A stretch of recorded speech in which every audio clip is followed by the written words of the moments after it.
कहते हैं जब ईमान दिल में हो तो अल्लाह की रहमत हर शैतानी ताकत से हिफाजत करती है, लेकिन क्या हो जब किसी नेक लड़की की मासूमियत पर एक जिन्न का दिल आ जाए। ये कहानी है एक ऐसी जवान और परहेजगार लड़की की जो 5 वक्त की नमाजी थी, पर्दे की पाबंद थी और अपने रब से दिल से जुड़ी हुई थी। लेकिन एक दिन उसकी जिंदगी में ऐसा मोड़ आया जो इंसानी दुनिया से बाहर की हकीकत को सामने ले आया। एक आशिक जिन्न जिसे उस लड़की की पाकीज़गी ने ऐसा बांध लिया कि वो उसके पीछे दीवाना हो गया। मगर ये दीवानगी मोहब्बत नहीं थी, ये एक इम्तिहान था। उसका सब्र, उसका ईमान और उसकी दुआओं की ताकत अब आजमाई जाने वाली थी। क्या वो लड़की इस जिन्न की कैद से बच पाई? क्या अल्लाह ने उसकी मदद की? और क्या ये कहानी आज की लड़कियों के लिए कोई सबक छोड़ जाती है? आइए जानते हैं वो सच्चा वाकया जो न सिर्फ एक डरावनी दास्तान है बल्कि एक गहरी इस्लामी सीख भी है। एक गरीब लड़की आयत मगर बहुत खूबसूरत थी।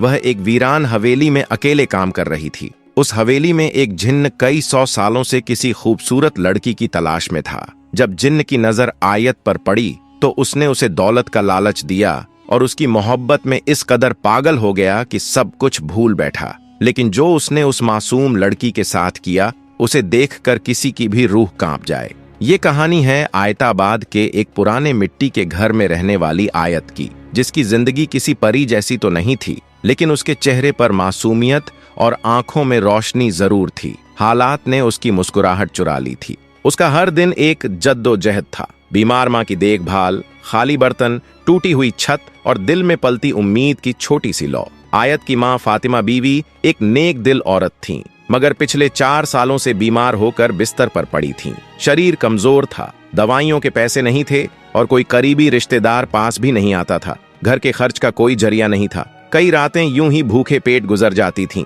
मगर आयत कभी भी अपने रब से शिकवा नहीं करती थी। हर सुबह वो फज्र की अजान पर उठती और अपने पुराने से जाना माज पर सजदा करती थी। फिर कुरान पाक की तिलावत करती। उसकी दुआओं में एक ही इल्तजा होती, या अल्लाह मेरी माँ को शिफा दे और हमें हलाल रोजी का जरिया अता फरमा। गांव में बहुत से लोगों ने उसे बुरे रास्तों की सलाह दी। कुछ ने शादी का लालच दिया तो कुछ ने नौकरानी बनाने की पेशकश। बट आयत हर बार सिर्फ एक जवाब देती, मेरे रब ने जो लिखा है वही बेहतर है, मैं अपना सब्र नहीं बेच सकती। फिर एक दिन गांव की एक बूढ़ी औरत ने उसे बताया कि जंगल के किनारे एक वीरान हवेली है जहां सालों से कोई टिकता नहीं, मगर अब मालिक लोग शहर में हैं और वहां काम करने वाले की जरूरत है। मेहनत का अच्छा पैसा मिलता है। आयत ने माँ की आंखों में झांक कर देखा, कमजोरी, दर्द और बेबसी। उसने फैसला कर लिया, अगर हवेली में शैतान भी हो तो अल्लाह की कलमा और तिलावत के साथ जाऊंगी। माँ से इजाजत ली, 2 रोटी और कुरान की छोटी किताब झोली में डाली और निकल पड़ी एक ऐसे रास्ते पर जहां उसके सब्र और ईमान की सबसे बड़ी आजमाइश होने वाली थी।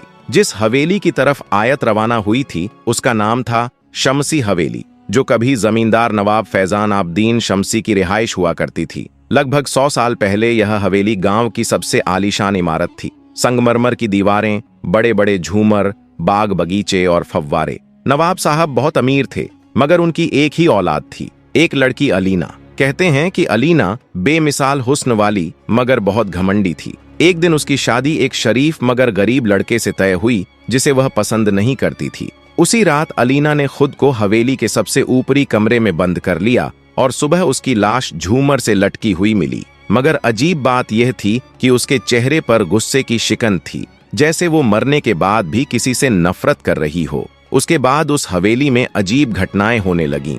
नौकर चाकर गायब होने लगे, कुछ पागल हो गए, कुछ बड़बड़ाते हुए जंगलों में भटकते पाए गए। गांव के बुजुर्ग बताते हैं कि हवेली की दीवारों में किसी ने काले इल्म का सहारा लेकर जिन्नात को कैद किया था, जो अब आजाद घूमते हैं। कई लोगों ने दावा किया कि रात के वक्त हवेली से किसी लड़की की रोने की आवाजें आती हैं। कुछ ने झरोखों से किसी सफेद लिबास वाली औरत को देखे जाने की बात कही। गांव में बच्चे हवेली के पास जाने से डरते थे और बड़े लोग दूर से ही सलाम करके गुजरते थे। कहते हैं जो भी वहां काम करने गया ज्यादा दिन नहीं टिक सका। कुछ ने डर के मारे छोड़ दिया और कुछ हमेशा के लिए गायब हो गए।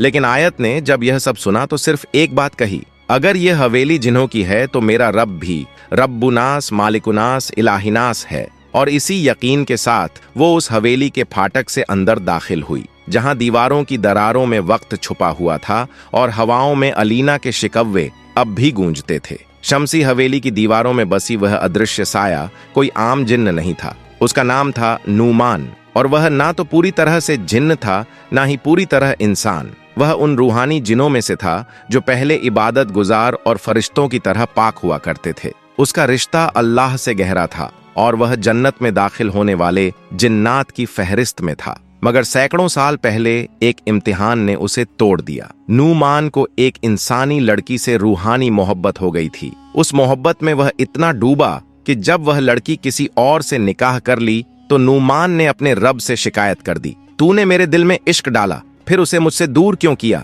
यह शिकवा उसे रूहानी जिन्न की रूह से निकालकर दुनियावी मोहब्बत में डूबे इब्लीस की सरहदों तक ले गया। वह तड़पते हुए उस हवेली में आया जहां अलीना की नफरत और मौत की बद्दुआ से हवेली की दीवारें पहले ही शैतानी ताकतों से भर चुकी थीं।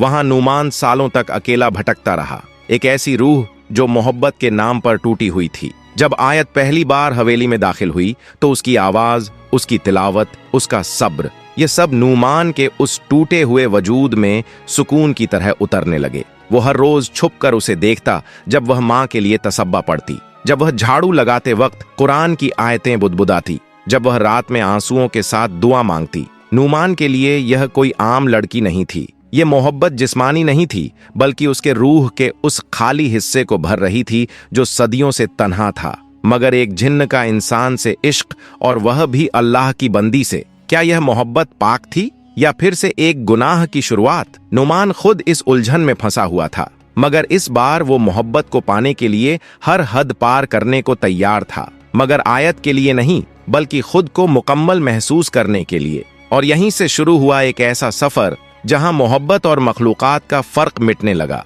शमसी हवेली में आयत को आए कुछ ही दिन हुए थे, लेकिन नूमान की दीवानगी हर रोज बढ़ रही थी। वो हर लम्हा उसे देखता, उसके आसपास रहता, मगर दिखाई कभी ना देता। उसके इश्क का तरीका अजीब था, आयत को डराना नहीं, बल्कि मोहब्बत और राहत के जरिए झुकाना। एक रात जब आयत माँ की दवाई खरीदने के लिए रो रही थी, तभी अलमारी का दरवाजा अपने आप खुला और एक थैली जमीन पर गिरी। उसमें सोने के सिक्के थे। आयत सहम गई। वो समझ गई कि यह इंसानी करम नहीं। डरते हुए कुरान की तिलावत शुरू कर दी, मगर सिक्के वहीं पड़े रहे। उसी रात उसे सपने में एक आवाज आई, यह तेरे लिए है आयत, बस तेरा हाँ चाहिए। तुझे और तेरी माँ को जिंदगी भर कोई तकलीफ नहीं होगी। आयत की आंखें खुलीं और उसने उसी वक्त सजदा किया। या रब्बी, मुझे तेरा दिया हुआ सब्र और फक्र ही काफी है। मुझे किसी नजरी हिफाजत की जरूरत नहीं। मुझे तेरा सहारा चाहिए, ना कि किसी जिन्न का एहसान। अगले दिन हवेली की दीवारें महकने लगीं। बिस्तर पर रेशमी चादरें, टेबल पर गुलाब और माँ की दवाइयाँ खुद ब खुद आ गईं। आयत ने सब कुछ हटाया, कुरान की सूरह बकरा की तिलावत की और सख्ती से कहा, अगर यह सब किसी छुपे मखलूक की तरफ से है तो सुन ले, मैं अल्लाह की बंदी हूँ, किसी और की नहीं। ये पहली बार था जब नूमान को किसी इंसान ने इतने सब्र, यकीन और खुददारी से इनकार किया। वह तिलमिला गया, मगर आयत की दुआओं की ताकत से पीछे हट गया। उस रात आयत ने माँ के पैरों पर हाथ रखकर दुआ मांगी, या अल्लाह, तू गरीबों का मददगार है, तू मेरा और मेरी माँ का भी रब है। अगर तू चाहे तो बिना किसी जिन्न या इंसान के मेरी मुश्किलें दूर कर सकता है।